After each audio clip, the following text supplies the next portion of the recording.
Hello students, welcome to RS Group of Schools. I am Gaurav Sharma, your computer teacher. Today we are going to discuss about the topic Boolean Logic Gates. ठीक है, आज हम आपको logic gates के बारे में बताएंगे।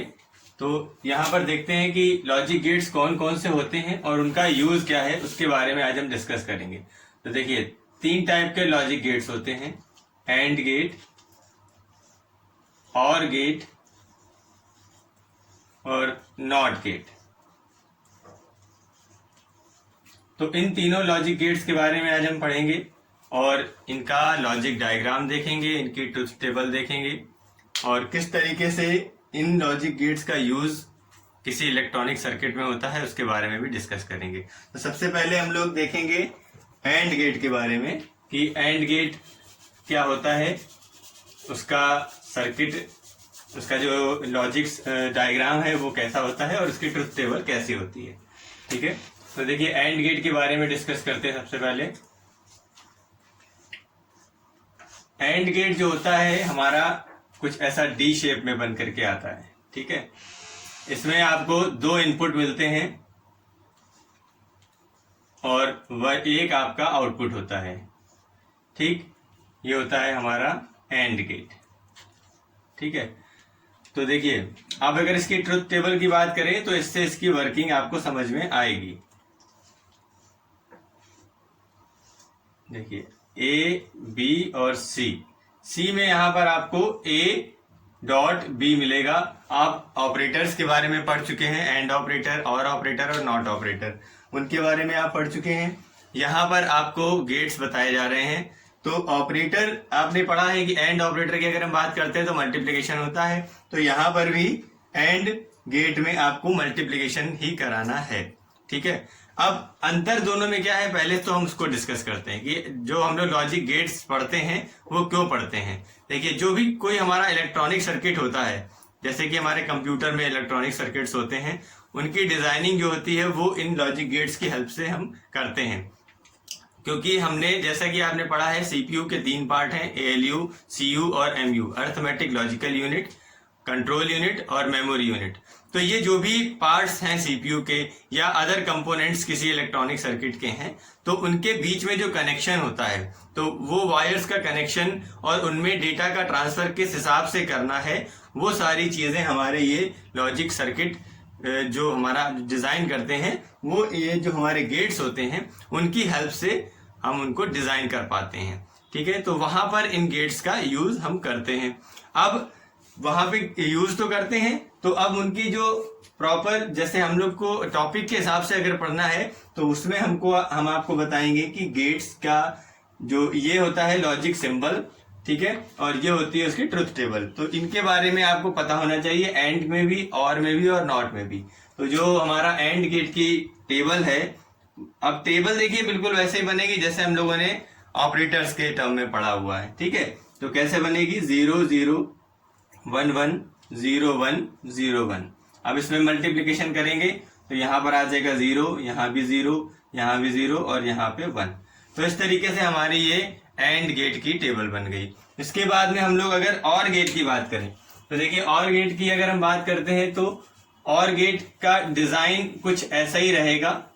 ठीक है, और टेबल भी देखिए, टेबल का स्ट्रक्चर ऐसा ही रहेगा, बस वैल्यूज जो रिजल्ट आएगा वो चेंज हो जाएगा। देखिए यहां पर आपका पहली बात तो प्लस साइन हो जाएगा और गेट के टर्म में, ये है और गेट।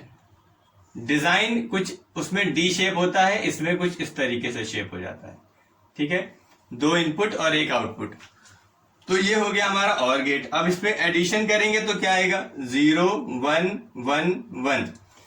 इसके बारे में ज्यादा डिस्कस इसलिए नहीं करना है क्योंकि हम लोग इसके ऑपरेटर्स पढ़ चुके हैं, उसमें भी ट्रुथ टेबल थी, तो ये हम पूरी अच्छी तरीके से जानते हैं कि टेबल किस तरीके से बनाई जाती है। जो इसका लॉजिक सिंबल है वो आपको यहाँ पर देखने के लिए, आपको सिर्फ इस टॉपिक में इसके सिंबल्स को याद रखना है। टेबल तो जैसे पहले बनती थी वैसे ही अभी भी बन रही। तीसरा हमारा है यहाँ पर नॉट गेट। नॉट गेट देखिए किस तरीके से बनता है। नॉट गेट आपको पता है, नॉट ऑपरेटर जैसे होता है, उसमें आपको सिंगल इनपुट और सिंगल आउटपुट मिलता है। ठीक है, यही एक ऐसा गेट है जिसमें आपको केवल एक ही इनपुट और एक ही आउटपुट। तो देखिए नॉट गेट, इस तरीके से आप बनाएंगे, इसमें एक इनपुट बनेगा सिर्फ, और ये ट्राइंगल शेप में बनता है। इसमें आप आगे एक इसे छोटा सा सर्कल बनाएंगे तो ये नॉट ऑपरेटर को यहाँ पर यहाँ पर शो करेगा, और ए अगर आप इनपुट दे रहे हैं तो ए डैश आपको आउटपुट में मिलेगा। इसको हम इनवर्स भी बोलते हैं, ठीक है। तो ये देखिए इस तरीके से हम इसकी टेबल बनाते हैं। ए हमने इनपुट दिया है तो ए डैश आपको आउटपुट मिला, 0 दिया तो 1 मिला, और 1 दिया तो 0 मिला। तो इस तरीके से हमारी नॉट गेट की टेबल हो गई। अब इसमें हमको एक चीज और देखनी है कि अगर हमारे एंड और गेट हैं तो उसमें हम 2 इनपुट आपको बताए गए कि अभी आपको हमने बताया कि 2 इनपुट और 1 आउटपुट होते हैं। तो 2 के अलावा 3 इनपुट भी हो सकते हैं, ठीक है। 2 से ज्यादा इनपुट भी हम वहां पर ले सकते हैं। तो उसका डायग्राम देखिए हम यहीं पे डिस्कस करते हैं कि अगर हम एंड गेट में 3 इनपुट का डायग्राम देखेंगे तो कैसा बनेगा। कुछ नहीं करना है, बस इनपुट बढ़ जाएंगे 1 2 3, ठीक है। तो ये ए हो जाएगा, ये बी हो जाएगा और ये सी हो जाएगा, और 1 आउटपुट निकल के आएगा। तो ये हो गया हमारा एंड गेट का 3 इनपुट वाला डायग्राम, ठीक है, लॉजिक डायग्राम, ठीक। अब 3 इनपुट का ये चीज आपको हमेशा याद रखनी है कि इनपुट कितने भी हो जाएं लेकिन आउटपुट हमेशा 1 ही रहेगा। ये एंड के लिए है। इसी तरीके से अगर और के लिए हम बात करेंगे तो और में भी हम ऐसे 3 इनपुट कर सकते हैं, ए बी और सी, ठीक है। ये और के लिए हो गया, आउटपुट एक ही है, 1 ही है, ठीक है। अब देखिए जैसे कि आपको पता चला कि अगर 3 इनपुट की बात आ रही है तो उसकी ट्रुथ टेबल भी यहां पर चेंज हो जाएगी। ट्रुथ टेबल में जो उसके पॉसिबल कॉम्बिनेशन 0 1 के होंगे वो बढ़ जाएंगे। 2 इनपुट वाले में 4 कॉम्बिनेशन थे, 3 इनपुट वाले में 8 कॉम्बिनेशन हो जाएंगे। 8 क्यों हो जाएंगे? 2 इनपुट में 2 की पावर 2 होता है तो 4 कॉम्बिनेशन बनते हैं। 3 इनपुट में 2 की पावर 3 होता है तो 8 कॉम्बिनेशन बनते हैं। ये भी आपको पहले बताया जा चुका है, इसकी टेबल भी आपने पहले देखी है। जो ऑपरेटर वाले टर्म है, हमारे ऑपरेटर वाले हमने जो टॉपिक पढ़ा था उसमें आपको इनकी टेबल भी बताई थी, ठीक है। तो इनकी टेबल को आप वहां से देख सकते हैं। कोई मतलब अगर प्रॉब्लम आती है तो आप यहाँ पे हमसे बाद में दोबारा भी पूछ सकते हैं। तो इस तरीके से हमारे ये एंड गेट और नॉट गेट टॉपिक है जो कि आज आपने देखा। इन सब में देखिए इनका यूज आपको फिर से बता दें, जो हमारे सिस्टम में, कंप्यूटर सिस्टम में हमारा लॉजिक सर्किट, जो भी हमारा सर्किट बोर्ड डिजाइन किए जाते हैं वो सारे इन लॉजिक गेट्स की हेल्प से करते हैं। इनकी हेल्प से सर्किट डिजाइन करने से क्या बेनिफिट है कि जो देखिए आपको पता है कि जैसे सबसे मेन पार्ट क्या है हमारे सीपीयू का, एएलयू, ठीक है। जो एएलयू होता है उसका मेन वर्क क्या है? अर्थमेटिक एंड लॉजिकल यूनिट उसका नेम होता है। तो वो अर्थमेटिकल और लॉजिकल कैलकुलेशंस को कराता है, ठीक है। अब लॉजिकल वर्ड वहां पर यूज हो रहा है, लॉजिकल कैलकुलेशन करा रहा है। साथ ही साथ में अब जैसे कि तीनों ये जो एएलयू, एमयू और CU, arithmetic logical unit, control unit और मेमोरी यूनिट, ये तीनों ही हमारे सीपीयू के पार्ट होते हैं। तो कोई भी डेटा अगर प्रोसेस होता है तो अगर मान लीजिए कोई न्यूमेरिकल वाला डेटा है, अर्थमेटिकल डेटा है या लॉजिकल डेटा है तो वो अर्थमेटिक एएलयू के पास तो जाएगा ही जाएगा, सीयू उसको कंट्रोल करेगा और मेमोरी में उसको उसका एड्रेस या लोकेशन सेव करने के लिए एमयू को भी यूज किया जाएगा। तीनों ही वहां पर उस समय वर्किंग में होते हैं। तो अब उन तीनों का आपस में जो कनेक्शन बनाना है वो हम इन लॉजिक गेट्स की हेल्प से वहां पर बनाते हैं, ठीक है।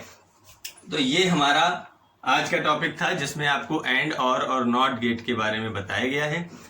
इसके बारे में अब जो इनसे रिलेटेड हमारे लॉज होंगे, बुलियन लॉज, ठीक है, उनके बारे में हम नेक्स्ट वीडियो में डिस्कस करेंगे। आपको 8 या 10 लॉज बताए जाएंगे जिसमें आपका एक थ्योरम भी आएगी, डिमॉर्गन्स थ्योरम। वो बहुत ही मोस्ट इंपॉर्टेंट थ्योरम है। जब आप वो सारे लॉज समझ जाएंगे तो उस थ्योरम को भी समझ जाएंगे।